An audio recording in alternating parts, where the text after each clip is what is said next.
Assalamualaikum, hai teman-teman, kami dari kelompok 1 ada informasi menarik nih, yaitu tentang fitohormon. Sebelum itu, perkenalkan saya Adelia Permata Dewi. Hai, aku Rani. Saya Naura. Hai, saya Dita. Hai, saya Cindy Puspita. Hai, saya Nuri Purnama.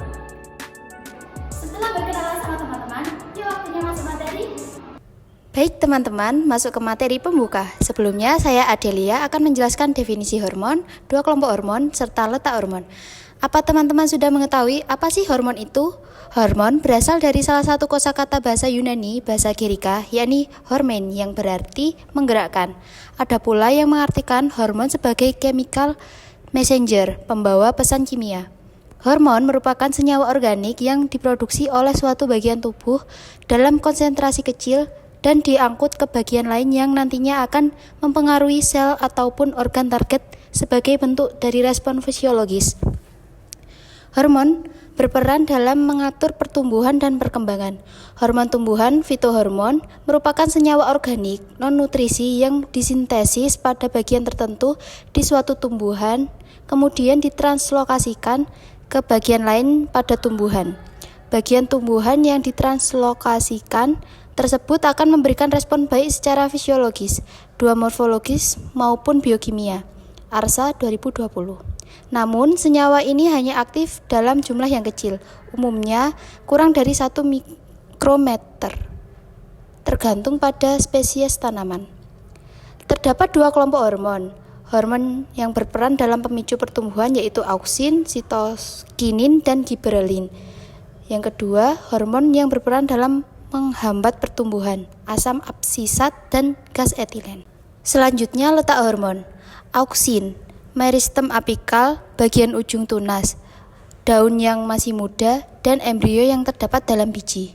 Yang kedua, sitokinin, terdapat pada embrio, akar, dan buah. Sitokinin biasanya akan berpindah dari akar ke organ lainnya pada tanaman. Yang ketiga, giberelin, terdapat pada meristem apikal pada tunas ujung dan akar, embrio, dan daun muda. Yang keempat, etilen, terdapat buah masak atau matang, buku-buku pada batang, dan daun yang senescent, mengalami penuaan. Yang terakhir, asam absisat, terdapat pada daun, batang, akar, dan buah yang berwarna hijau. Selanjutnya, saya Dita akan menjelaskan mekanisme kerja hormon auksin. Auksin merupakan zat pengatur tumbuh yang banyak dihasilkan di jaringan-jaringan yang masih giat membelah, seperti bagian pucuk tumbuhan. Peranan auksin sendiri antara lain dalam pembelahan dan pembesaran sel serta diferensiasi sel. Untuk mekanisme kerja hormon auksin dalam mempengaruhi pemanjangan sel-sel tanaman, khususnya akar, yaitu auksin menginisiasi pemanjangan sel dengan cara mempengaruhi pengendoran atau pelenturan dinding sel. Kemudian, auksin akan memacu protein tertentu yang ada di dalam membran plasma sel tumbuhan untuk memompa ion H+ ke dinding sel. Ion H+ ini akan mengaktifkan enzim tertentu sehingga sel tumbuhan kemudian memanjang akibat air yang masuk secara osmosis. Setelah pemanjangan ini, sel terus tumbuh dengan mensintesis kembali material dinding sel dan sitoplasma. Saya Naura Dinada akan menyampaikan hormon sitokinin. Mekanisme hormon sitokinin pada tumbuhan melibatkan beberapa proses. Yang pertama, pembentukan. Sitokinin disintetis di akar dan biasanya berasal dari adenin. Yang kedua, translokasi. Sitokinin naik ke atas melalui pembuluh xilem untuk mencapai bagian pertumbuhan tanaman. Sebelumnya, hormon sitokinin berperan penting dalam pembelahan sel untuk pertumbuhan tanaman, bekerja sama dengan hormon auksin dan menginisiasi pembelahan sel pada tunas dengan cepat pertumbuhan ujung daun dan batang, embriogenesis, perkembangan jaringan pengangkut, serta mencegah kekerdilan pada tanaman. Dalam sintesisnya, sitokinin bekerja sama dengan auksin dalam membelah diri dan berperan dalam pertumbuhan tanaman. Sitokinin juga berfungsi sebagai prekursor untuk mengaktifkan gen yang semula tidak aktif. Selanjutnya saya Cindy Puspita menjelaskan tentang hormon etilen.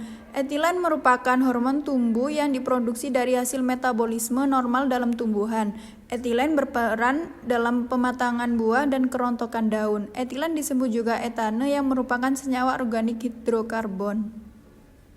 Mekanisme cara kerja etilen, hormon etilen. Dalam pematangan buah, etilen bekerja dengan cara memecahkan klorofil pada buah muda, sehingga buah hanya memiliki xanthofil dan karoten. Dengan demikian, warna buah yang tadinya banyak mengandung klorofil berubah jingga atau merah. Baik, selanjutnya saya Rani akan menjelaskan hormon giberelin. Giberelin merupakan salah satu hormon yang ada pada tanaman. Giberelin sendiri merupakan hormon yang berfungsi sinergis dengan hormon auksin. Giberelin berpengaruh terhadap perkembangan dan perkecambahan embrio. Secara umum, giberelin bekerja sebagai akselerator pertumbuhan, menyebabkan peragangan sel dan pembelahan sel. Mereka memastikan benih dapat berkecambah dan bunga dapat terbentuk pada tanaman yang membutuhkan hari yang panjang. Peran giberelin sendiri dalam pembentangan sel melalui beberapa mekanisme, yaitu peningkatan kadar auksin dan enzim A amilase. Giberelin sendiri akan memacu pembentukan enzim yang melunakkan dinding sel, terutama enzim proteolitik yang akan melepaskan aminotriptofan, prekursor atau pembentukan auksin, sehingga kadar auksin meningkat dan ini dapat menjadi pengaruh dalam pembentangan sel pada hormon giberelin. Selanjutnya, saya Rinali Purnama akan menjelaskan tentang mekanisme kerja hormon pada asam absisat. Asam absisat ditranslokasikan ke jaringan penjaga dengan memanfaatkan ATP ABCG22 untuk proses penutupan stomata. AB kemudian diterima oleh reseptor yang terdiri dari PYR, PYL, RCAR. Asam absisat akan mengaktifkan kerja dari PP2C atau fosfatase dan SNRK atau kinase. Dalam sel penjaga, kinase menyebabkan stomata menutup dengan cara menghambat pompa proton yang kerjanya tergantung pada ATP di membran plasma sel penjaga. Kinase yang bekerja bebas pada permukaan luar membran plasma sel penjaga membatasi masuknya kalium sehingga kalium dan air merembes keluar. Tugor menurun dan stomata menutup. Asam absisat adalah sinyal internal utama yang memungkinkan tumbuhan untuk menahan kekeringan.